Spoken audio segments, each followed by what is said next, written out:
Hello everyone, Gustavo and I have just got back from Hardened and PTI Valencia. Gustavo took top 8 at both the Hardened and the PTI, and I won the PTI on everybody's favourite big green boy, Riptide. So yeah, we'll be doing a deck tech going into both our lists because there are a few differences between the choices we make, and we'll have a general tournament recap and Riptide discussion at the end. But before we do, we're just going to do a few shout outs. So to start with, I would like to shout out the two people that came with us, which is Dan and Finley. We made Dan sit through about 20 Riptide Victor games in testing. I think he enjoyed that more than us. I think he did, but it was still helpful. And Finley as well, helping us out with Vincent matchup. You know, there was one Vincent at the Hardened and the PTI, so it could have come up. But yeah, they must be sick of Riptide. And yeah, also Hero Freaks for running just an amazing event. Everyone was super nice, super welcoming. 100% would go back there. Like, honestly, really great prizing too. Really smooth event, well run, everything's on time. Yeah, just great. And Gus, I believe you have some shouts to in Spanish. Well, just no, the stream was amazing. I feel like Siempre Fiesta and Favoratorium did an insane job having super clean stream, also in 2 languages, which is like just crazy to think about. So, thank you for setting that up. That was very nice. Yeah, like it really felt like a luxury because it was just like this random Hardened in Spain, and like the amount of effort that went in, and like they're all doing it as volunteers. Like it's just like their passion. And it's just, yeah, it was amazing to see and like be a part of.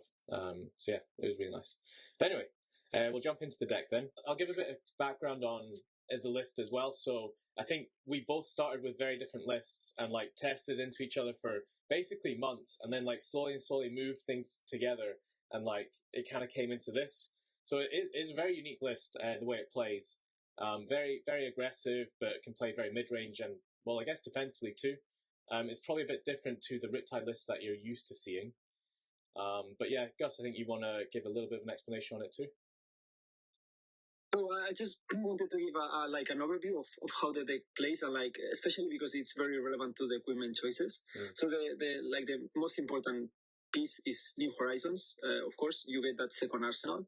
This is very important because it lets you abuse the Riptide mechanic that lets you put arrows or any cards from your hand into the arsenal, into that extra arsenal slot that you get when you have a face-up arrow. We're also running Fiendal Spring Tunic. This may be seen as a controversial choice, as most Riptide Decklists run Trench, but like getting that extra resource every 2 turns is just like needed for any aggressive deck. In our case, usually the Tunic transforms into a whole card because we are using that to pitch for Death Dealer. So it's something that lets you keep up with decks like Keio or Dori that are putting incredible numbers. And yeah, of course, the bow is Death Dealer. Draw a card every turn. Like, how can you say no to that? Well, yeah, it's free with the Tunic, right? I think as well, everyone saw in round 1 of the Hardened that the Rain Razor's turn that I did, the first one, that Tunic loaded in an extra arrow that I would have to waste my bracers on and drew me into a buff. I think it was a Lace with Blood Rot. So that one Tunic counter got me an arrow into Arsenal and another buff, so the arrow came in for, it would have been 6 for 9, and then +2 on the Blood Rot as well. So like that's in 1 turn the Tunic made its value, made up for it being there basically. And yeah, I think the Driftwood Quiver as well. This was a really funny one. In the top 8 match, someone came up, like in the middle of the game, someone came up and was like, I don't know what he said because he said in Spanish, but he just like, I don't think he'd ever seen anyone use this before.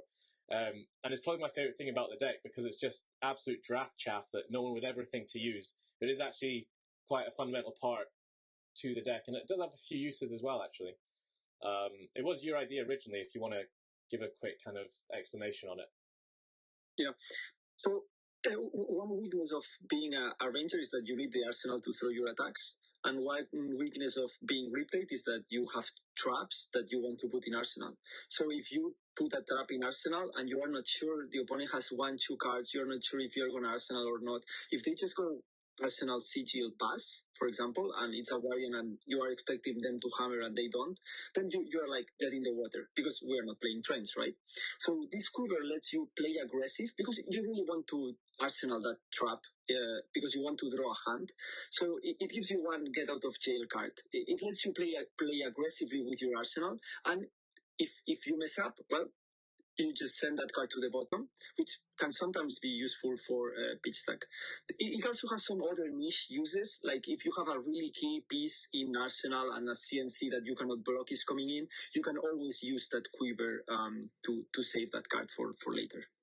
Yeah, I think a lot of people get worried that you'll get trap locked when you run something like this, but in practical terms, so I think we're both running maybe maximum 12 defense reactions in the deck, and that's the max. We don't always run that into every matchup, so it's very hard to get caught twice a game with a defense reaction in your arsenal. It's also very hard in the first place to get caught with it because I think the traditional consensus on Riptide is, oh, you can take an off turn and he won't be able to punish you because a lot of these lists are that you're used to seeing are a bit slower. So like some people will be like, oh, maybe they've got that D-react in arsenal. I'm just going to take an off turn and try and catch them out on that. But you can't do that against this build because it'll set up and hit you for like 20, 30 damage. And you'll be like, oh, well, that's the game.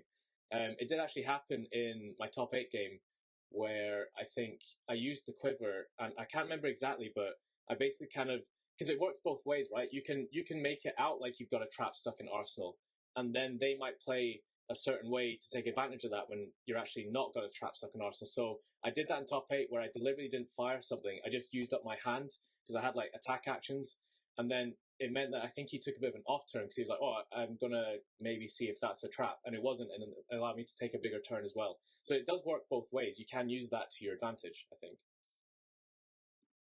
Yes, completely agree. Yeah. So the final 2 pieces of the main board equipment load are bullseye bracers and Snapdragon scalers. I think if you guys were playing when Lexi was up, you know what happens with those 2 equipment pieces and Endless Arrow Rain Razors. They allow for like to get that extra damage that when you get fully blocked, you can just give go again to 1 arrow and like go 1 arrow wider, which also makes the value of Rain Razors go bigger. Pushing on hits or late game, if you have 1 arrow in hand, you have no way to load it. You just use bullseye bracers to load that arrow. If that arrow is a bottom shot, it gets go again. Right, so that's usually a power play in late games too. Yeah, like it's like Bullseye Bracers is basically like a 1 card 5 go again, or like a good play to use. So they work really well in combination, right? Especially with cards like Endless Arrow. So if you come at someone with an Endless Arrow, like say it's buffed with a pump, and so it's coming in for 7, and like they don't fully block it, and it's kind of near the late game. Most times it's the right call is to snappies and then bullseye it back in, and then like just keep applying that pressure. So there's loads of little combinations you can do, and on like a Rain Razor turn as well, it just ensures that you can go wide. We can talk about the trench and the Spellfray Tiara as well. Do you want to say anything on that? I just don't want to have no plan into any single matchup as much as possible, and I don't want to lose to Kano. So I have that Spellfray Tiara always there. If I ever face a Kano, I think it's a good matchup for Riptide, which is something that I think people think that Kano is a bad matchup for Riptide, but with Spellfray Tiara and AB2, it's quite decent. And then Trench has some occasional uses beyond Kano when you are playing a deck that doesn't attack back, because it allows you to unclog the hands. Because it's a deck that can play defensive, it's designed to play defensive and to use hands on like defense and offense sometimes. So if a deck like Teklo or OTKBs is not going to attack you. Yeah. You sometimes need to have a trench so that you can put a defensive card that you happen to draw in Arsenal and just get a resource out of it. Or an arrow without go again. You put it in Arsenal, get a resource out of it, like it's free death dealer. I think as well, it's good into Rune Blades because often I want to pop my Bullseye Bracers and, apply a bit more pressure, both into Vincent and Viserai. So having actually AB2 in that matchup is helpful because, just lets you be a bit more flexible. And the Spellfray Tiara as well is really nice with Riptide because we did test AB3 for a while, but we just don't run enough blues for it to be worth it. And because we're a fast deck, we're probably going to be killing Kano in like 3 to 5 turns. And that spell, so it means that Spell Void 1 is just going to stop 1 damage on that Ether Wildfire, and ideally we can stop 3 of it, and that basically is enough, because you're not giving them enough time to set up properly. And you don't really need the New Horizons, because you don't need to set up those big turns to beat Kano. There's one difference in the equipment that we run, and that's the Dreadbore. So you don't run the Dreadbore, and I do run the Dreadbore. I think this card made quite a difference for me in the PTI run, and I think you've sort of warmed up to it now as well as a sideboard option. I think I will start playing. I mean, after seeing that semifinals game, which you can find on the streams, by the way, of Riptide against Dory with the Dreadbore, that's a very strong argument to play it. I have to be said that I think the matchup is still favorable with Death Dealer. It's just much more difficult. I think still Riptide is favored even without the Dreadbore. That being said, now that Doris, prepared Doris know that they may face that Dreadbore, they may start shaving those defense reactions, which means that their hands will be more offensive, which means that the Dealer is more punishing, right? Because it gives you that extra card. So it's a bit like AB and Kano, Dreadbore and defense reactions. I like that it's in the list though, because it gives you the ability to play it. Yeah, I think the reason it was also on show in round 6 of the PTI against another Dory as well. I think it's so good into Dory at the minute because those decks are built. They're not very flexible. If you know what I mean. Like they can't just cut those 18 D reacts on their deck and swap it in for a more aggressive package. It's like kind of punishing the way the decks are built. But those kind of lists, like the really defensive kind of Fat Deck and Dory, or like the Assassins, they come in with a plan of like, we're going to block out and you're going to have to try and work around it. But just playing that one different bow, just the one card, the Dreadbore, completely, I think, switches the onus. So now instead of me trying to find a way to win, it's now them trying to find a way to win. So like that one card just makes it so much easier. And like the Dory games are really long. I think, yeah, your game in top 8 against Pablo was, it was at least an hour, and mine against Max as well was at least an hour. So it just saves you like a lot of brain power at the same time, and it really just kind of forces your opponent to think instead of you. But there's also, I don't think playing Dreadbore is awful if they're not on a lot of D reacts. So say you get caught out, because you can still like set up big turns. The fact that you can consistently give your Bolt shots go again, and the fact that you can load it while you still have another card in Arsenal is in itself like very useful at times. You don't get the extra card like you do with Death Dealer, so it's not quite the same value, but you know it has its advantages. It's not just purely a downgrade. Yeah, completely agree. Yeah.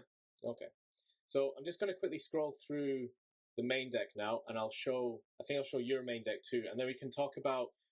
So there's a few differences, and we can talk about some of the maybe odd inclusions, and there's a lot of strange ratios in the deck.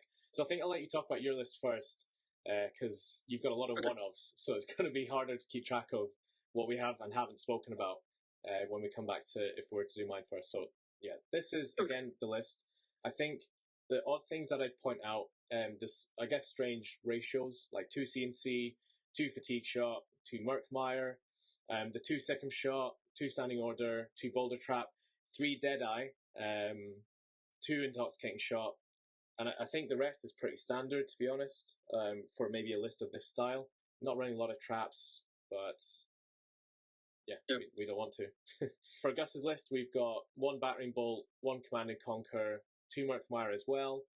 We've got the 1 Sic Em Shot, the 1 Sigil, a Virulent Touch, 1 Boulder Trap, 1 Pitfall Trap. We also have the 3 Deadeye, and the Remembrance as well. And yeah, 3 Intoxicating Shot, unlike the 2 in my list, but we're both on the 2 Standing Order. So yeah, Gus, do you want to explain a bit kind of maybe the play patterns, so that we can maybe explain better the choices that we've made? If that makes sense. So I think what I'm gonna say now, I think it's something that I've been thinking after the Battle Hardened and like the PTI, or like that I started to develop during those events. So like I think we arrived to a really good list, kind of on intuition, and then it's time to like think about it. So I think the strength of Riptide and of the Ranger cards is that if the opponent has no armor, they are the best 2-card hands in the game. Like you play a pump, you reload, and you're coming in for 7, which is a breakpoint, with 1 or 2 on hits. Often 2 on hits, right? The on hit of the buff could be laced with blood rot, so a blood rot, a ponder on premeditate, and the on hit of the arrow, Sic Em Shot, get a -1, endless arrow, comes back to hand, bolt and shot, reloads, right? So that means that if the opponent has no armor, they have to either have a defense reaction, of course, but if they don't have defense reactions, they have to give 3 cards, right? So this means that you have gained tempo because they will have only 1 card in their turn. So they needed 3 to block your 2. And of course, with Tunic, all these 2-card 7s become 2-card 8s because you can throw the Hit Seeker and you can throw the Infecting Shot. And the on-hits of Hit Seeker and Infecting Shot are way, way, way better, right? Oh, yeah. So also Enlightened Strike is a 2-card 7. So we want to get there where the opponent has no armor and we are throwing 2-card hands because then we win that game, right? So how do we get there? So I think what has worked very, very well for us is Rain Razors. Like setting up big turns with Rain Razors forces opponents to take damage or like they will give you their armor, right? And you can set these turns with Rain Razors very well with New Horizons because you can put a face-up arrow that works well with Rain Razors face-up in your arsenal, and you can keep playing with Riptide's ability with the other arsenal slot. Eventually, you draw into the Rain Razors, and you can like easily set up like a big turn. Yeah. Of course, you can also pitch the Rain Razors for the late game. Right? That's also a common strategy. I was going to say, Falcon Wing's probably the best example of a card that's nice to have face up in that arsenal until you get the Rain Razors, because 3 go again on its own or a pump in Falcon Wing doesn't present a breakpoint. So, and like you're okay not firing Falcon Wing for 3. It's not really that impactful. So having that face up in your arsenal with guaranteed go again when you need it is like a really good card to pair with Rain Razors. Yeah. And of course, well, the potentials, yes. So we have these 2 patterns, right? One is setting up a big turn with Rain Razors, which you can also set up big turns with the Ravels, the go again of the Ravels and the E-Strikes, right? And the other one is the 2-card hands, which here, another interesting thing is that Ravenous Ravel, for example, can be really good on big turns because you go Ravel, arrow with go again, arrow without go again. Or it can be really good in the 2-card hands because playing a pump or playing a Ravel is the same. They both reload and they present like between 3 and 5 value. Well, Ravel usually 4, right? But same thing for E-Strike. E-Strike is a 2-card 7, right? So then we go to the defensive suite. Riptide has access to a lot of defensive cards and a lot of traps that have really cool effects, which are really nice, right? That being said, you need to play offense in this metagame. We feel like otherwise you're not getting through the doors and you're not getting through the chaos on defense alone, right? So we choose to really, really abuse the legendary traps, which means that we want to play 60 into everything, and we use that extra card from Death Dealer to like go through the deck really fast and get really quick to those Bolt Throw and Collapsing Traps. So those 2 traps are like a channel like free hit for many decks. Yeah. You just play them on a turn and you stop the turn in their tracks. And that's an incredibly powerful pivot, right? Because then you just have like a huge amount of disruption, like a dash, sends the first boosted attack, collapsing trap, discard their hand, they draw a random hand. And Azalea, of course, just plays 4 pumps, you go boots a trap, it does nothing that turn. And that's where you like can pivot and can gain a big tempo advantage. So like being defensive and blocking while setting up the Rain Razors, I think it's like the 3rd mode of play of this deck.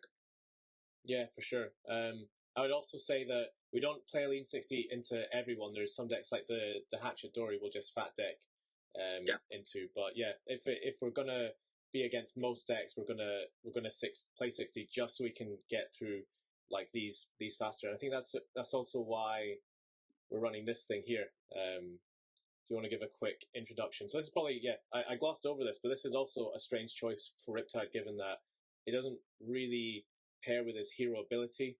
So like usually you kind of want to play traps because you get the value from the Riptide. But you convinced me on Sic Em. I wasn't playing it for a bit, and you convinced me.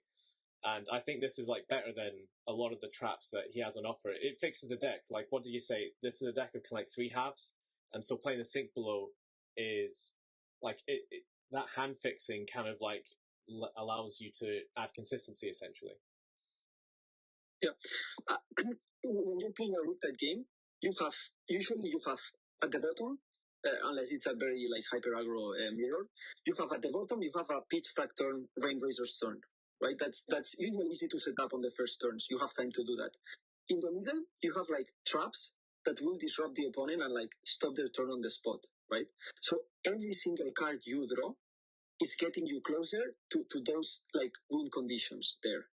So that's why I think that Sic Below, on top of being above like an above rate block that's blocking breakpoints, it's getting you closer to like really powerful plays, and that paired with Death Dealer is just like makes the deck run like so smoothly.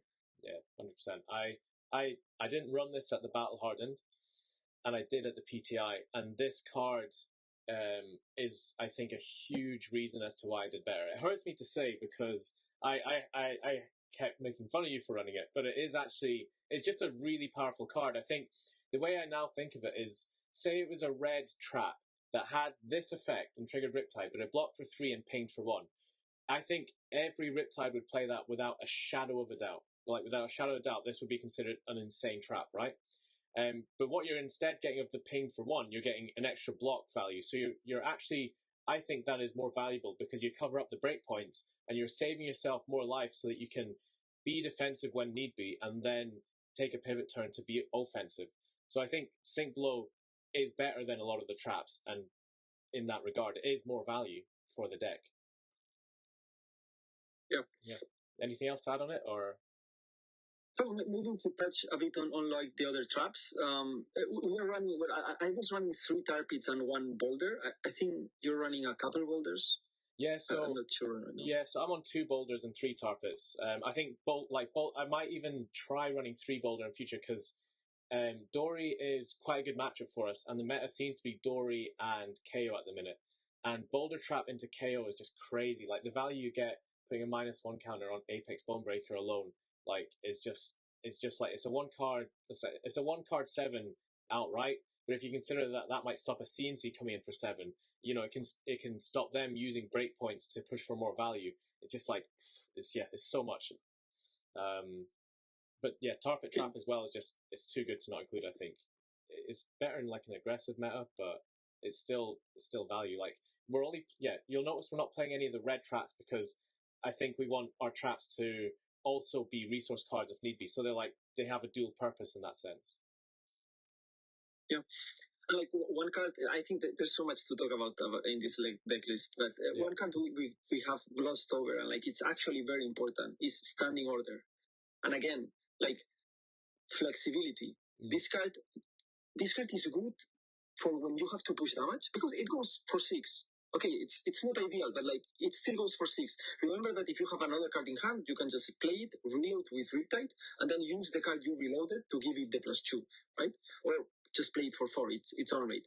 And then when you need the defense, right? When you need to like kind of prepare that Rain Razor's turn, then you can just filter your arsenal, which also is useful for pitch stacking, right? And you are blocking with 5 with 1 card and 1 from arsenal. So usually blocking with the card in arsenal is very rough for like most decks because they need that card. But here we have a double arsenal, so we often have 2 cards there. So we have a lot of choice and a lot of options on which one to send to the bottom, right? And so that our turn is still powerful, but we have blocked for 5 with 1 card. So I think this has been really good for me. Like, the flexibility is just so good. I liked having 2 of it instead of 3 because I don't think you need the third. And another reason to play it as well is because we're not on trench and we are on the Driftwood Quiver. If there is something we want to just get rid of, Standing Order can do that without us having to waste the quiver. But yeah, it's just like it's like a glue card. It just does a lot for the deck. It just does a few, and it's also a popper for Prism, which doesn't really come up that much, but it's still, you know, again, it's flexible. Yep. And we'll just quickly go back to the traps because the one difference between our lists is in terms of, like, I guess, not ethos, but like I hate Crucible Traps, and you seem to have some sort of love for them. So you were on 2 originally, and I convinced you to go down to 1, and you found 1 to be very good, right? I think 1 is better than 2, and it's also better than 0. Sometimes it's a bit of a roughy when you draw it, that Pitfall Trap. You can only defend with it from Arsenal, but that being said, it's a yellow, so it's a resource, so you can use it as the resource card for your turn. Second, if you have an empty Arsenal or an empty Arsenal slot, and you have another trap, or like the Sigil, for example, you can just play the instant, reload the Pitfall, and block with the Pitfall. Mm-hmm. And like third, it's 6 value for in a yellow with 2 damage. Like, at any point of the game, you just put that card in Arsenal, they come at you, you block, and they are the ones taking the damage. They are attacking you, but they take 3 damage. It's just insane.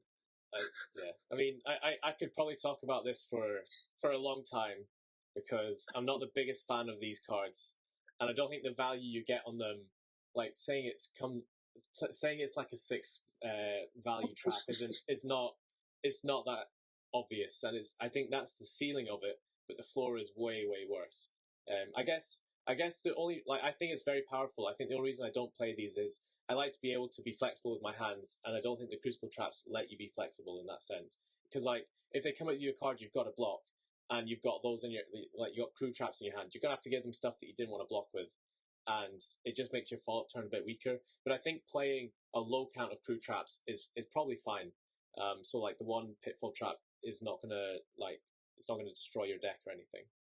But, yeah, that's one thing I wouldn't go back to 2 right now.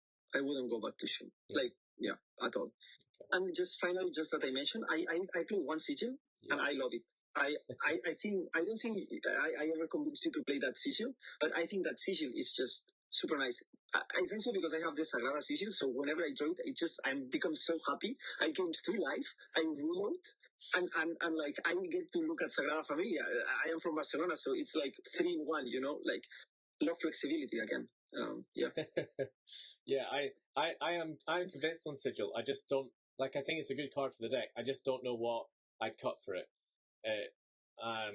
But yeah, it's like super versatile, and I guess you are always happy when you see it. So I do think this is a good inclusion for the deck. I don't think you have to play it, but it's definitely one to consider. Like, if you're, I was worried that by including it, you're basically adding air to a deck that's quite easy, well, considered to be quite easy to fatigue. But I think with, like, the 3 Rain Razors, lots of Go Again, if we play it well, you can kind of circumvent that, and playing the Sigil lets you kind of rebuild up your life so that you can take those pivot turns when you need to.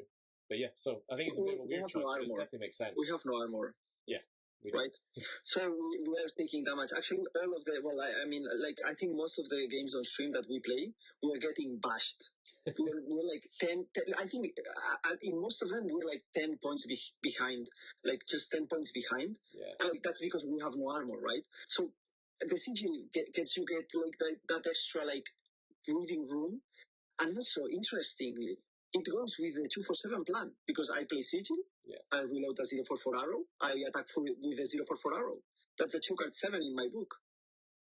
Yeah, at minimum 2-card 7, because it can also give you that space to keep hands in future, so that, you know, the value of that play is actually a bit better, I'd say. So yeah. That's probably the oddest choice, I'd say. You play 1 copy of Virulent Touch, which is what I suggested to you, actually, and then I cut it, and you stayed with it. Actually, I was in Death Touch, and you were like, "Nah, I don't like Death Touch," and then I was like, "Yeah, actually, that's just bad." And then I was like, "You were like, yeah, play Virulent Touch." I was like, "I love Virulent Touch now. What's wrong? It's the best card." I know you got it. It's interesting, but I think it's good. It's good, and it's good because with Codex, it comes. You don't need to have any floating, and it just comes for 4 and gives them a blood rot. It gives them either 4 or 3 damage. Yeah, guarantee, like 3 damage. It's anti-fatigue. It's very good against fatigue. Yeah, when you get them in, like, the end game loop where you're both kind of like at 1 or 2, it's like, it's just killer. It's just killer. Yeah. I have to say, I don't play Virulent Touch in, like, I just play it on like when I'm against defensive decks. When I'm the aggressor in the matchup, I don't play that at all. Yeah, it's a bad card if you are attacking. Yeah, it's not a card you'd include in any matchup that you're running 60, I think. No. Although that depends, because we are actually changing a few sideboard kind of ideas like into Guardian, but like generally, yeah, because you want to be running 60 into the more aggressive when we're the aggressor essentially. Yeah, and then we have talked so little about Codex in our Ranger deck, but Codex is insane. It's still insane, guys. Like it's just get the Codex. Everyone knows what it does. Like it's it's too good. The best one card. 2 card 7. 1 card 7 almost. Yeah, but well, it depends. If you're against Ranger, it's more than that because you're giving them double frailty as well, essentially, because 2 hatchets. And so the last card that you play that I don't is the Remembrance. And I think again this was a suggestion I made and then I backed out of at the last minute, and then you just kind of kept with it. Do you think it was good for you? Do you think you'd still play it? So there's some ideas about very late game plans, both into Warrior and into Guardian, that involve Remembrance, and that maybe this is one of the things that makes me want Remembrance here is instead of Dreadbore. Like if I were to cut one card for the Dreadbore in my list, it would be either one Intoxicating or the Remembrance, probably the Remembrance. The thing is that you cannot play Dreadbore into the best Guardian, which is Victor right now, because they have block cards, they don't play reactions. So then, you have this, if you have a late game plan, like a late game plan, you're going to have one plan for the 2 decks that can get you there, which in this case are like the defensive builds of Tori and like the Victors. This is what makes me want to investigate a late game plan that involves Remembrance. For example, getting Codexes back and then these Codexes get Virulent Touch, rather than the Dreadbore. Because then I have to play 2 cards. I have to play the Remembrance and the Dreadbore. I am not sure about these things at all. This is why we're doing this video, so that more people get in the deck and can help us out with these decisions. Yeah, I think I'd like to quickly add that we made so many last minute changes and realized that talent shard testing does nothing. Like, we came to that battle hardened, and as we were playing each round, we're like, we need to cut this, we need to play this into this, we need to cut, and we were making up as we went along. So there's a lot of things that we've realized don't quite work. So basically the deck is very young. There's not been a lot of good testing gone into it, I think. Like you said, we kind of built it out of intuition over several months, but we never played at any big events or anything. It was mostly maybe some locals, stuff like that. But let's talk about Remembrance. I don't personally like the cards, and I think it's for the same reason I don't like the Pitfall Traps. Is when you draw that in your hand, there's a very it doesn't provide you with flexibility, right?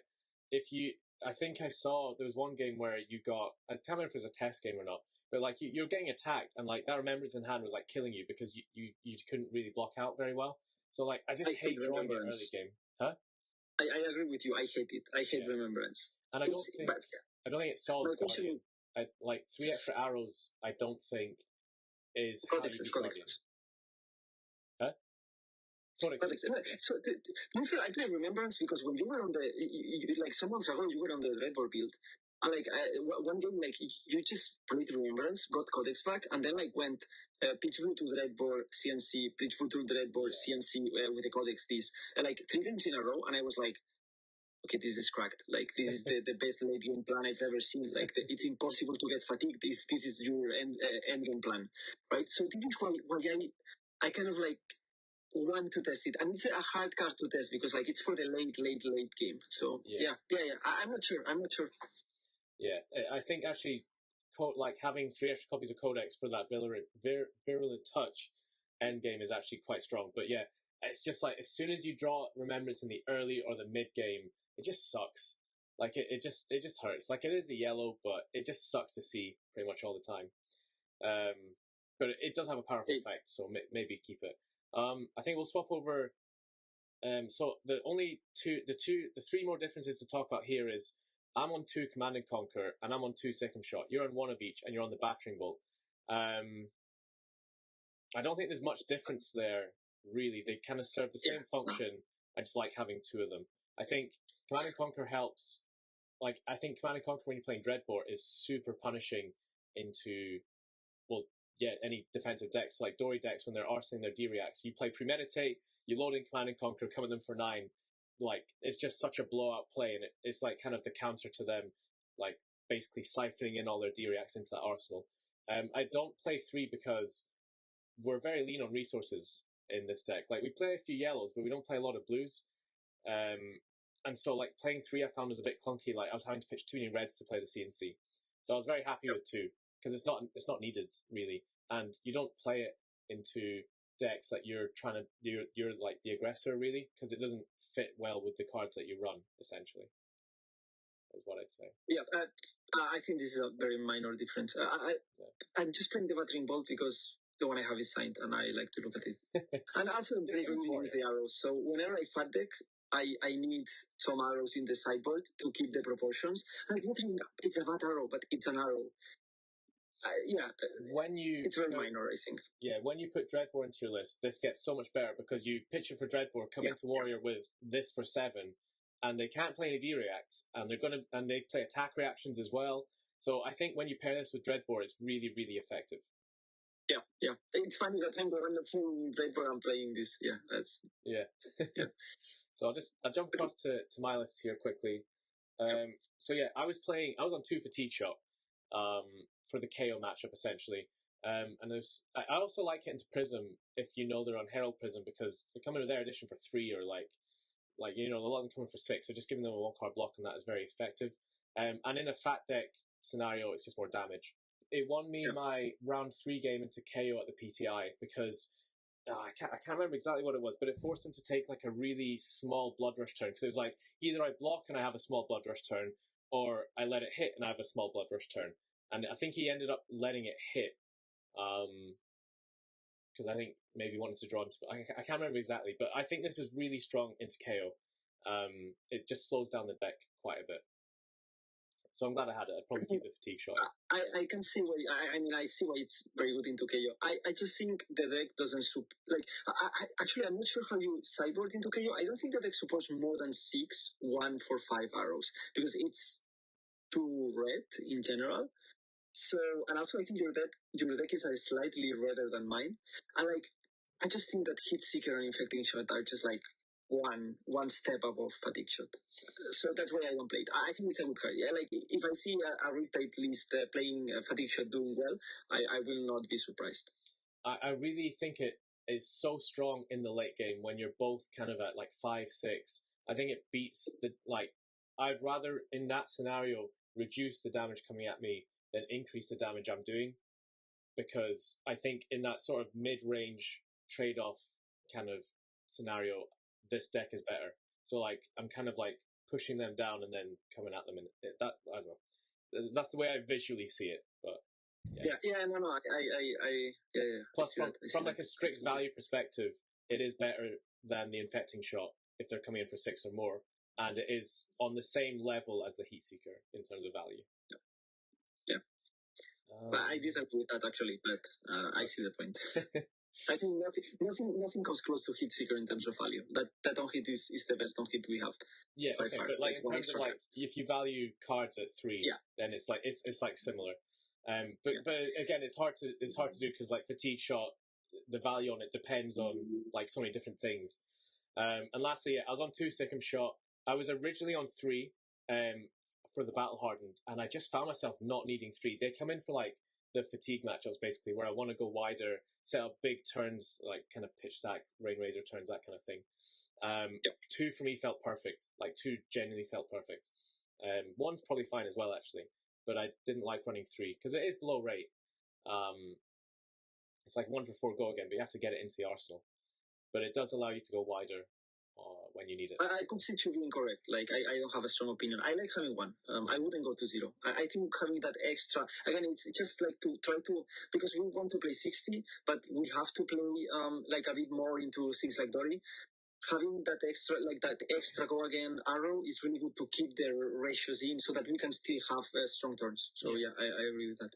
And like if you have your tunic counter up, you play a buff, load this in. It's like you take the tunic counter off, you fire this in for 7, go again with a breakpoint. Like that's like a solid play. It's not awful. So that tunic counter play is like, it's kind of like the Sic Em Shot tunic counterplay is very similar to the Deadeye, right? The Deadeye, interesting card. Yeah. Tell me more about that. Oh, jeez, man. I've said all along, it's an amazing card and it makes total sense to run it in a deck that doesn't give aim counters. That's what I said, right? This is one.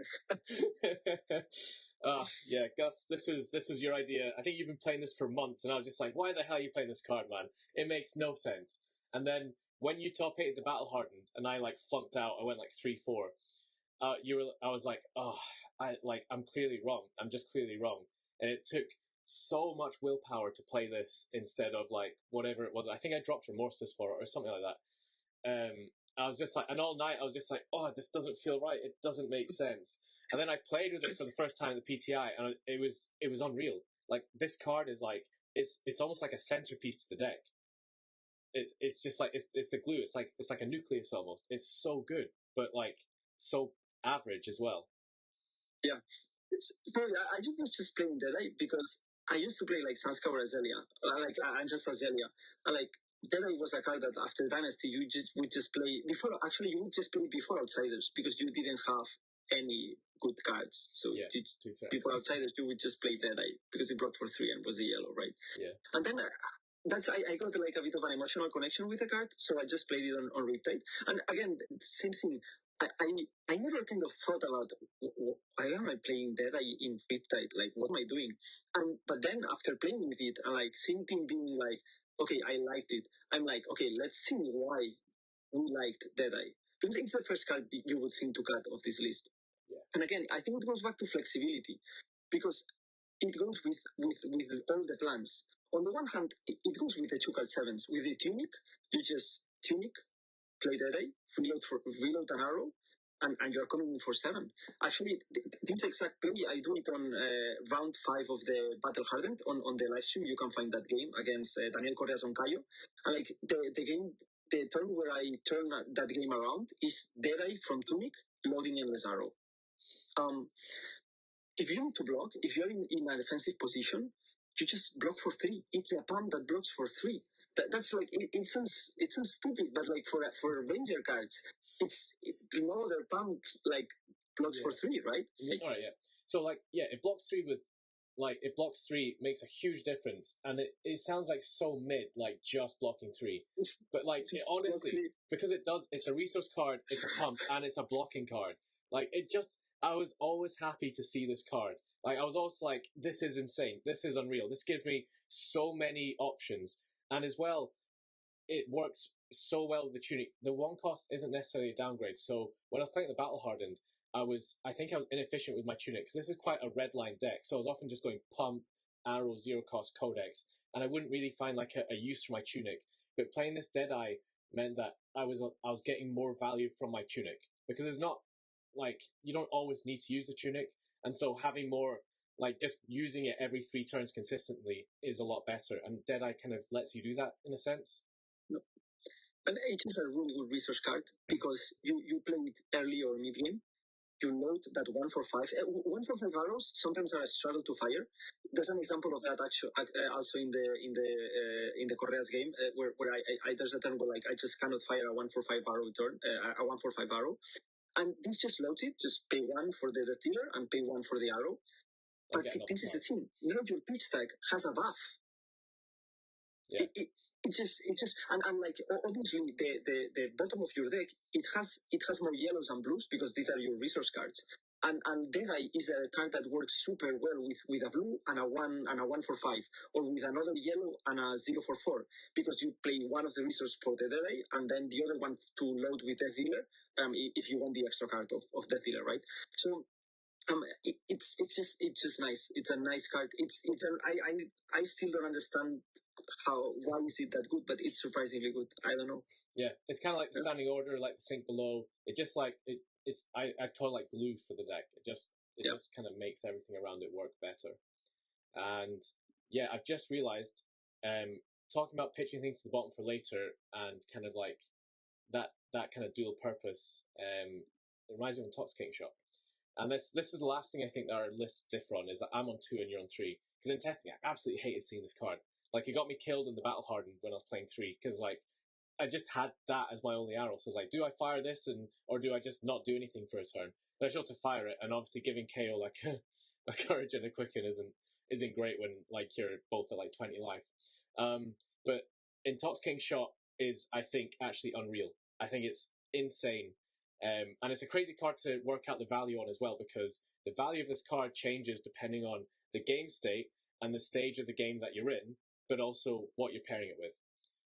So this being a resource card early game is, I think, its main function. You pitch this to the bottom, so you're getting 3 resources, but the fact that it comes in for 4 only really starts making a difference in the late game. So it means that when you get into pitch stack, instead of drawing into your blue 2 attack, you're drawing into your 0 for 4 arrow. Because if you're both at like 4 or 5 life, this hitting is like super dangerous. Your opponent's going to block it.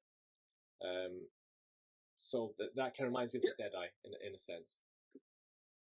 Again, it's so flexible because it pitches, it buffs for 3, and it's a 2-card 7 with any buff. Okay, the on hit is bad for you, but it's still a 2-card 7, right? I don't think it's quite. It depends on the game state, right? If it's like your first play of the game, I wouldn't say it's a 2-card 7. But if it's in the late game, it's a 2-card 7 because your opponent has to block it. So I think I'm just playing 3 because I'm at the same time more greedy and less greedy than you. So I am more greedy in the sense that I play less arrows. I think I'm just like in the fine line of like, okay, you have to put some more arrows in your deck. You're playing Ranger. And I'm less greedy because I think I play more yellows and blues to also support like some turns that demand slightly more pitch. So I think that's why I have that threat. I could see it. I could cut it for the Dread War, for example. Like, also I like it. I like having those blues because they are good with Codex and Command and Conquer, which is a power play. Yeah, like when you go pitch the blue and then just Codex, Command and Conquer. That's why I don't like cutting. We're playing like 5 blues on a normal main deck, right? The Cru Traps and these Intoxicating Shots. And I think you're playing maybe 4 blues only, right? So right. I don't want to get too greedy on the blues. Yeah, you don't need the blues, but when they come up, it's nice. Like, so the Codex CNC line with the blue is like, if you count the Ponder as 3 value and the Frailties as 2 if you're like against a warrior, and also they got a card in Arsenal, so maybe 3. That's like, it's 2 card 12. Like, it's insane. It's so good. Yeah. But yeah, I think that's everything to talk about. If anyone watching this, you have any questions about any other includes, yeah, just let us know. I think the rest of the list is pretty self-explanatory and standard. For like an aggro kind of Riptide list. The Heat Seeker is obviously, it pairs well with the New Horizons. Murkmire is kind of for Prism. Everything else, I think, is pretty self-explanatory. Anything, Gus, or shall we move on to Tournament Report? I love this deck. I think it's beautiful, and I think it's so much fun, right? Like every game so is like like when you put your brain into it, every game is just like so memorable, so many different lines. Like it's just a really dynamic, versatile, and fun deck. And I think it's fun to play against as well because your opponent has so much to consider that you like on their turn and your turn, because you can play on both their turns, like with your traps and like what it's just so much fun. Guys, stop going hatchet. Like, start going like trap, reload, trap, buff, ring razors, Codex of Frailty. It's much more fun. You can still win, guys. Yeah, start going in for rain razor turns like hit for 35 damage or something. It's really fun. Come on, Lexi was fun. This is Lexi. Not quite, but close. So yeah, now we're just going to do a quick recap of both the Battle Hardened and the PTI. I've just noticed that the light is fading me, and I might disappear at some point because it's getting dark, so we're going to try to keep it as quick as possible. I'm not going to talk about the Battle Hardened because my round 1 stream game was by far the best thing that happened to me that day. So yeah, Gus, do you want to talk about the Battle Hardened, maybe some memorable games, like kind of matchups, that sort of thing? Sure. So, okay, first round, I played against Adrian Marin on KO. He's a known player in the community. And I have played with him maybe before, I don't know. But I think he's from Barcelona too, so nice sitting down against a familiar face. And yeah, it was a close game. I think towards the end I got a couple like good variance moments. Basically, he discarded Red Rush Fellow in a wild ride on what was his power turn. But at that point, I was already ahead. So it just like killed the game instantly. If I had been behind, it would have made the game closer. Overall, I think it was a good game. And if he had had the full turn without discarding, without the wild ride losing the Goyen, it would have been a nail biter. That was a good thing for me. Then I think I picked a Kasai. I won. I don't remember much about that game. I don't think I remember much about the round 3 either. I played round 4. Juan Antonio Sanchez from Madrid. He was on Azalea. That was not funny for me. This deck is a bit weaker to Azalea than the defensive Riptides. And I just was digging for that boost out trap so that I could have a turn where he wouldn't dominate me for a lot. He started the game not dominating, but attacking for 14 or it was a bit of a roughie that game. But well played, well fought. I lost that one. Then round 5, I go on to play Daniel Correa's on stream on KO. That game is on the stream, right? So I if you guys want to play this deck, I would say go check it out. I really like that game. I have a couple mess ups. One of them is a mechanical thing where I just reload just for bluffing really. But I didn't have the New Horizon, so that was a bit bad on me. I just have a lot of mechanical memory on playing with the double arsenal. I'm sure some Lexi players will feel me on that one. But other than that, I think it's a very interesting game, and I think it's a game that applies many of the things we talked about in this deck text. Basically, the moment he starts blocking my 2-card 7s with 3 cards, then he has lost. Yeah. And you can see where before I do all these sort of turns. I do turns where I take damage, and then I come back with Rain Razors, and I do turns where I just literally just lay down my hand in front of him. And I want to emphasize that there's a turn where he kind of blows me out. I cannot block a CNC. I have 2D reacts, Sigil and Deadeye in hand. I just cannot block a CNC, and I have 2 arrows in arsenal. So he blows me out really hard that turn. It looks like I'm going to lose. I also take more than 10 damage. It was a broad brush turn. This was through a collapsing trap. Well, you will see on the stream. And even with that turn where I get destroyed, I managed to pull out a close game that either of us could have won, really. But I'm really glad I end up just getting there. I love that game. I'm really glad I got to play against Daniel also. He's such a nice guy, and he's so good. It's so nice. So round 6, I play against Alejandro Garcia. He's on Katsu, and we have a nail biter of a game.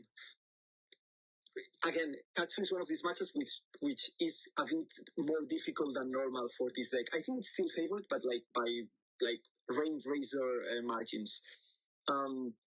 Basically, I have the 3 target traps and the collapsing, but other than that, sometimes I feel like it's not that easy to block.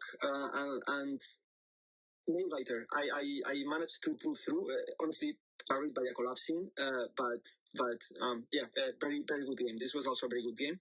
And then round 7, I was already locked for top 8 here, and I was playing David Iglesias, which was the undefeated winner of the whole thing.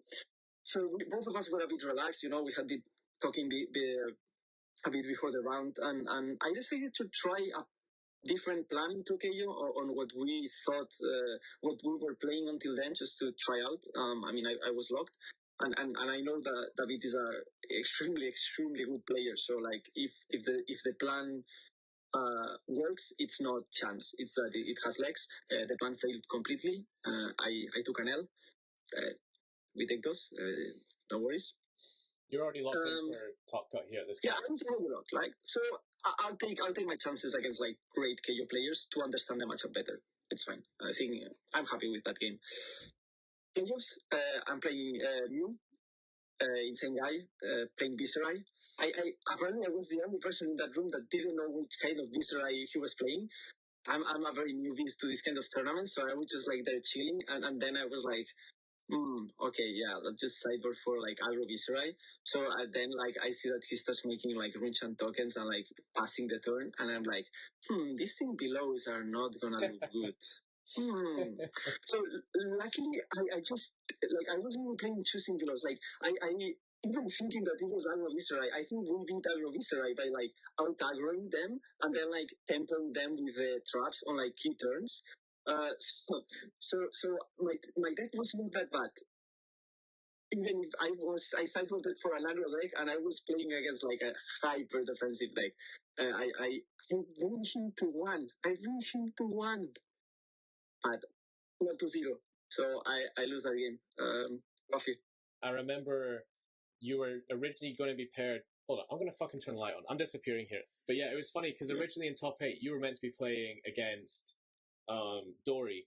And I remember I came upstairs after your game had started and I saw you playing against Missy. I was like, what? He already won? He's already into the next round? But they messed up the pairings. And you got repaired, I think, in the last minute. And because of that, we didn't have time to tell you, this guy's on Turtle Breast Viserai, not like the aggro one. And yeah, sadly, it did make a difference in the end. But still an incredible run. Like that was the best a Riptide has ever placed at an event of that level ever. So congratulations. Sadly though, it was that record was only only kept for a day. Yeah. So yeah, I was very happy with the run. All opponents were nice. The games were super nice. So but this is the thing, right? Like when you're playing a deck like this and you want to prove to people, okay, this deck has legs, this deck is good, you do a top 8 of a Battle Hardened, and like people, literally the response is like, nah, bro, you got lucky. That's one response. The other response is, nah, bro, people don't know how to play against Riptide. Yeah. Like, I was like, come on, man, come on. It's a good deck. But okay, PTI, I have to top 8 again. Like, if I top 8 like twice in a row, like people are gonna believe me. This deck has legs. Round 1, I just wrong plan into Dory. Early in the morning, it's cyber wrong. I don't know what happens. I lost first round, so I'm like, well, okay, I guess I'll just play. Team is playing. Hopefully, team makes it. We'll see. Rounds come by. I win. Eventually, I managed to go 5-1 on that PTI, so I make top 8. Last 2 rounds were Doris, so I got my revenge, and I was like, okay, now I have the plan down, and now I know what to do. Like, okay, Doris is good. Actually, it was funny because on round 5, I played a Dory. That's the Dory that you play on stream on round 6. Yeah, so that Dory went from going 4 in the PTI to like losing to 2 Riptides. He was already locked for top 8, so I'm sure he didn't play his heart out those games either. But I found that funny. And interestingly, that's a Dory game against Riptide that you can check out on stream to see how team plays it. Quarterfinals, I play against Pablo.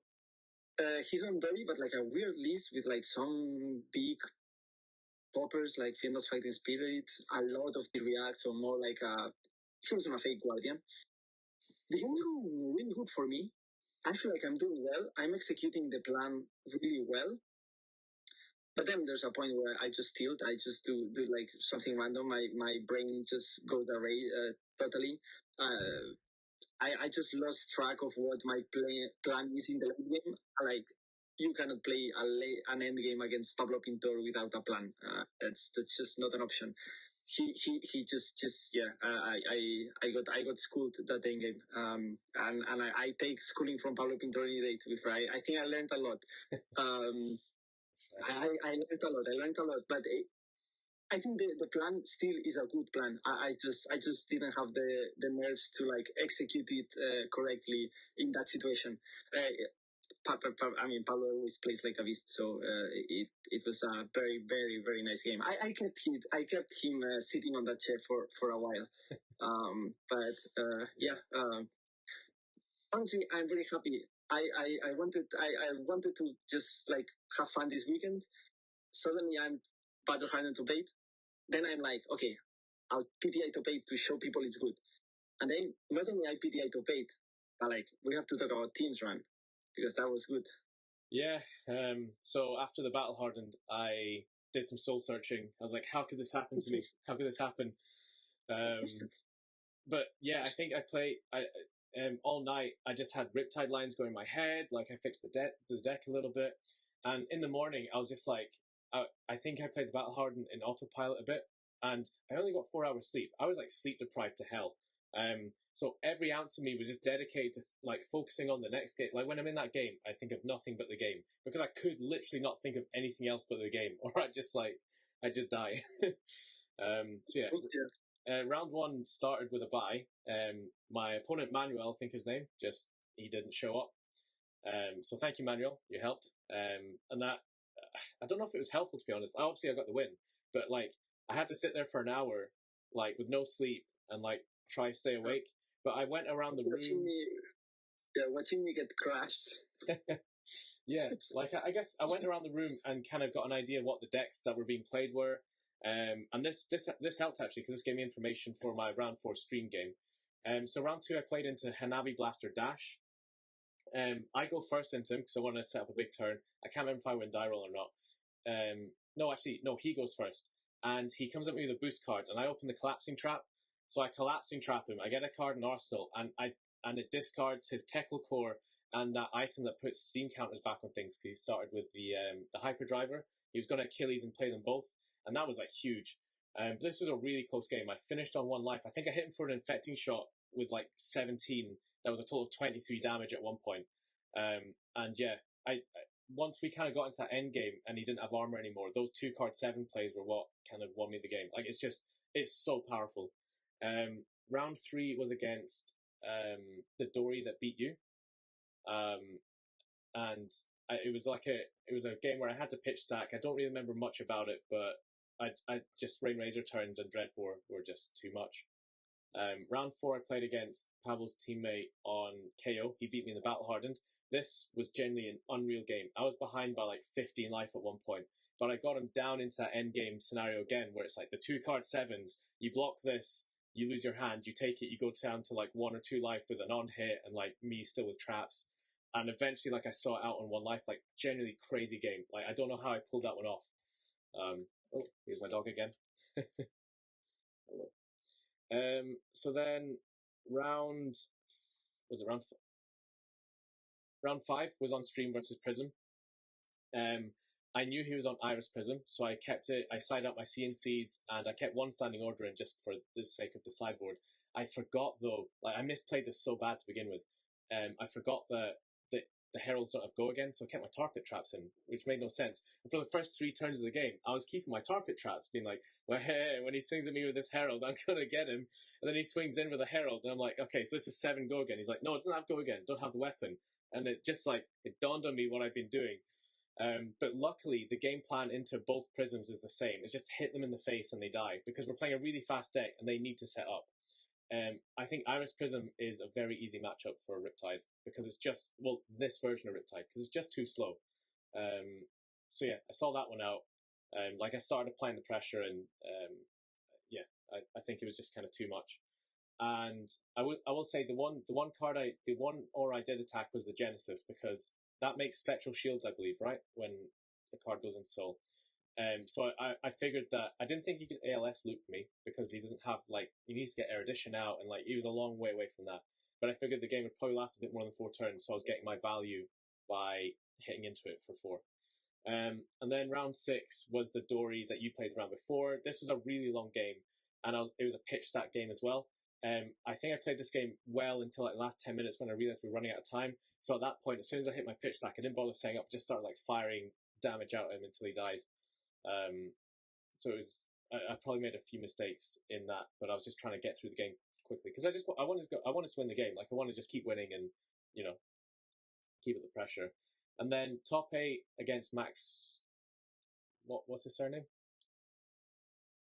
Diekman? Oh yeah, that's it. I was thinking Max Klein, but that's the Pro Tour guy. Yeah, Max Diekman on Hatchet Dory again. This game was unreal. This is the best game of Flesh and Blood I've ever got to experience. It was an absolute grind fest. It must have been at least an hour long, and so he's trying to he is applying pressure, and I think fatigue is his main plan, but he's also slowly fatiguing through damage. So I'm having to pitch pitch stack, like big turns for later, while also trying to keep him on the back foot a bit. Really good back and forth game. He is so far ahead in terms of life, but when I hit my big Rain Razor's turn, I basically get him down from like 17 life down to like 7. I then come in with an Infecting Shot, premeditate, and buff it with the Rain Razors to get him down to 3. I tar pit trap him, and then I draw. He knows I've got the Spike Pit Trap, so he knows he cannot play any reactions for the rest of the game because he's down to 2 life, which is a guaranteed kill with Spike Pit Trap. And so I draw my hand, and I've got 3 cards left in deck. I think I block 6 on this hand.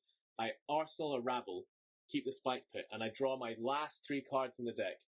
And he comes at me with a Ripple Away for 4.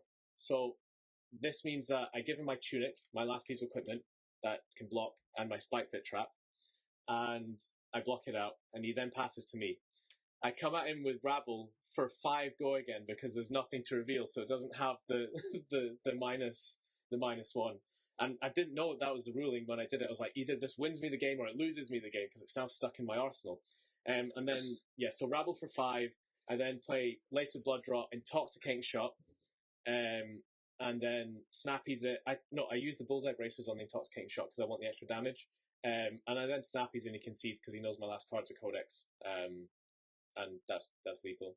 So like literally last card in the deck, right down to the wire, unreal game. Like winning with Rabble for 5, go again is I think I'll also remember that. That's insane. Yeah, and then top 4 against Pablo Pintor. The poor guy had just been held hostage by the Spanish Brody Spurlock for like an hour and a half, and he has to go into another Riptide game. But like, it's not the same Riptide game because he's on 18 D-Reacts and I'm on Dreadbore. So it's like the punishment is just like, and this wasn't a fatigue matchup. I think he correctly, I don't know what his thinking was, but my assumption on what he was thinking is that because he was on 18 D-Reacts, he can't fatigue. Like he'll just draw those hands where he has to try and aggro it down. It's more like a tempo game. And the fact that I did win on a turn where he made a mistake with the Dreadbore thinking it stopped all D-Reacts from hand. But I was really far ahead at that point. I would have emptied his hand, removed all his armor. It wasn't a D-React in his arsenal. And I was on quite a healthy life lead. So I don't think it would have made a difference. But genuinely unreal. The fact I got to play like Pablo Pintor and Riptide on stream is like, I never thought that would happen. Like, I just never thought it'd happen. It was so fun. I think if any of you guys actually want to pick up the deck, that's also a good game to watch. First because it's against Dory and like Dory is everywhere. And also because like team plays it really well, really well. And I am also commentating the game. So I personally love commentating, like the idea of commentating games. So I was really happy to get to do it, and like especially to get to comment on fucking team playing Riptide. That was so nice. I think he does some really interesting plays that are not intuitive at all, and that are like maybe weird. When you pick up the deck, you will be like, okay, why is he IP1 himself? Like, why is he doing that? Why is he doing this? And he does it so well. And I actually, when I was commentating, I thought it would be more of a fatigue matchup because, of course, with Death Dealer, we are grinding that Dory till the last 10 cards of the deck. I think it's favored by like 10 cards of the deck. Yeah. But with Dreadbore, you're just denying too much value from the defense reactions. So it's just like a damage game. I found it really, like, the 2 things I liked about you commenting on the game is like you really did understand the deck. So when I was like 10 life behind at points, and you're just like, no, this is fine. This is like, it's kind of like Icelander. Like the life total at that point doesn't really matter. But also there's a point where you're like, this deck is built to play like 6-7 card hands, and then on stream I'm like IP2 myself one turn just as you say it. But like it just shows like kind of like the flexibility of the deck and like the different ways you sometimes just have to play it. And then last round, the final, the guy, he walks up to me, talks about splitting. He says, what would I rather? And I wasn't going to, like, my goal that day was to win with Riptide, to get him living legend points. And he was like, I want the gold fall. I think they wanted to go because they were like, it was getting late, and they weren't from Valencia, and they're all driving, so they're just waiting for him, so they wanted to go. I wasn't going to force him to play the final. So he conceded to the gold foil. and I took the win for Riptide. So I bookended a buy-in round 1 and a buy-in in the final as well. But yeah, like I played against like the Spanish Nats champion in top 8 and Pablo Pintor in like top 4. I felt like it's not undeserved. It's, you know, I went undefeated. No one beat me that day. And like, yeah. So that was my run. One thing that I think is so funny is when the Dories, so we played in the PTI 3 Dories, like the same 3 players, right? They played you first and then they played me. And like the absolute mindfuck it must be to like go from such a long tanky Riptide game with Death Dealer and then to like have a level, like it basically like they're playing the game on like the harder level now because it's now Dreadbore. And like the mindfuck that must be for them to be like, oh shit, like I've just played this one game and now this one's completely different into another Riptide. It's just very funny the way it kind of worked out. And as well, I would say if you want to learn how to play the deck or see the versatility of the deck, just watch the stream games because there's stream games like yours against Daniel Correas and the Battle Hardened where it's like the most kind of back and forth mid-range kind of like thing. There's like my round 1 versus Bolton where I hit him for like 32 something Rain Razors damage. There's like fatigue matchups. Like it just shows everything the deck can do basically, which is like a real treat for us as well. But yeah, honestly, like I just felt amazing when I won. Like yeah, I just couldn't believe it. It was just honestly, yeah. I've always said Riptide was a good hero, and the fact that we've been able to prove it now, especially because Dromai's gone, is just it's amazing. It was genuinely like unreal. Yeah, I think we got lucky to be fair, because people didn't know how to play against Riptide. So you know the best players in the world just don't know what they're doing. Yeah. Well, there is an element of that, but like you get rewarded for bringing that kind of that underdog deck, the one that no one's prepared for. Yeah. But the thing is, these good players, like they're good on the spot. You know, they figure out what a deck's trying to do. They can read the game really really well. So you're not getting a freebie into them. They're not just like floundering and be like, oh, I don't know what to do. Like they very quickly cotton on to what you're doing. You still have to like, and it's still a game. Yeah, we built the deck to beat the people that know what the deck's doing, and it does that. So I think I guess this is on us to prove now. I don't know if we'll manage to get some like good tournaments in the near future, but like I think we can win with this deck when people like know what we are doing. Like I think the deck is powerful. It has that power, and the thing is that it doesn't. It maybe gives us more advantage to know if they know our list, because then we can like play their heads. Like we can bluff the traps better. It's impossible to bluff a collapsing trap because nobody knows that you play collapsing trap. What do you do? What can I see? Like, right? So now we can bluff these things. So I think the games will change texture once people like have seen this deck and have played this deck. But like the deck, it's still powerful and it can compete in this meta game. Yeah, like the mind games you can like in terms of sheer value, the deck has this, right? But you don't have to. There's more to it. The mind game aspect of this deck is just so fun. Like bluffing that trap, pretending you're holding that trap, pretending you got that trap stuck in your arsenal. Like, you know, bluffing a Rain Razors or like actually having the Rain Razors and like making it not clear you've got the Rain Razors is just so much fun. And it's probably a bit of a nightmare for your opponent to work out exactly what you've got because it's like, again, they've got to work out on their turn. What if they have Target Trap? What if they have Boulder Trap? What if they have Collapsing Trap, Buzzsaw Trap, Spike Pit Trap that can kill me from like, 6-7 health? And then on my turn, it's like, what if they have the Rain Razors? Are they going to Snappies here? Bullseye? Do they have that Codex as the last card? It's just like, there's so much to consider. And the thing is, the deck follows up on these threats. It will follow up on them. They're not just like... It's hard to block, and not only for the endpoints, because everything's an arsenal. Also, just one thing we didn't mention, it plays really well around flashback. Oh, yeah. Because you can just play your pumps, blah, blah, blah, and then you can hide your cards in arsenal. So, like, when you start your turn and you start attacking, you have nothing in hand. So that's a plus. That's a bonus. Something you get on KO. You can see the good part and the bad part of this in my game on the Battle Hardened, because I play a couple turns really well against flashback, and then there's one turn that I eat that flashback like yum yum yum. I would say I don't think there was a way to play that turn that didn't eat the flashback. Like I had a very dodgy hand, and like. I don't know, but yeah, the deck can play around flashback, which is really important for an aggro deck, because otherwise it's very rough. So as a final thing, I guess I just like to encourage people to try this deck out. It's really, really fun. There are different ways to build it. I do think this is probably the optimal way for Riptide at the minute. Maybe that changes when the new card comes out. I as well, we're talking about people who maybe don't have to play against the deck. Everyone I played against, like, they played well. Like, I hope I've done justice to how well people played in those games. Like, when we're summarizing it, it's kind of hard to remember everything. So I just hope I hope I've done it justice. But, like, really close and super fun games. So any closing words from you, Gustavo? So Victor is free, by the way. We're working on it. We're working on it. I think we have to talk the elephant, like, 1 minute to talk about the elephant on the room. Like, what do you do against Victor? So what do you do against Bravo? I think against Bravo, it's like not a matchup we want to see, but like, I think you can play into it because the Bravo is very dynamic. So it's actually a very fun matchup.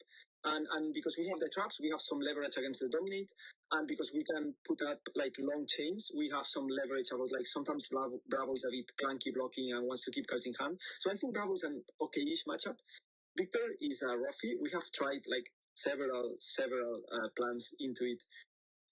Right now, I think the best sideboard plan we have is we just play like a special concoction of 64, 65 cards, and then you have to give the Victor player a beer, a strong beer, and then you can like have close games. So you can get them to 1, 2, maybe. The beer is more important. So I don't know, if we go to Warsaw, I'll be carrying a 6-pack in case just I find some Victors. Gotta find every way we can to win, right? Riptide doesn't play fair. Riptide does not play fair, so no. But no, we're getting close. It's 2-7. All right. Well, yeah, I think that's everything. Also last shout out to you, Gus. We've spent so long building Riptide together, going through many iterations on the deck, just out of love for the deck. Like, it's just, we've had so much fun doing this, and it just feels amazing to have results now to show for it. And it's hopefully there are lots of people now who want to do well with Riptide as well. They pick this up, they start playing into it. I've had a few people message me on Discord already who I sent a list to, like, oh, I won my locals on this tonight and stuff. It's just a really good feeling to, just do this with a deck that no one really took seriously, I guess. Yep. Still more to do with it. We'll see what the future holds. Same. Yeah, I love this thing, and I love that we have like actually like different opinions on like some of the cards. That's also super nice. Like it's I think we have a like it gives the deck character, and I don't know, I like it a lot. And you play like a beast. Honestly, you beat stack so well. I envy you a bit for that. It's so nice. It's so nice watching you play in general. Very good weekend. Too nice to me. Thank you everyone for watching. Again, if you have any comments, questions, happy to answer them. We love going in depth about Riptide. We'll do it for days. Let us know. And have a good day.